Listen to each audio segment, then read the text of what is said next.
थाळी ऑर्डर केली आहे.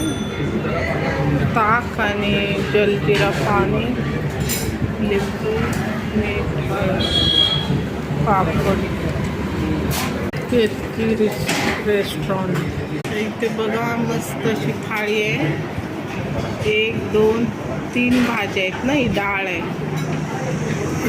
कोशिंबीर, गुलाबजामुन आणि राईस नंतर देणार ते गरम गरम.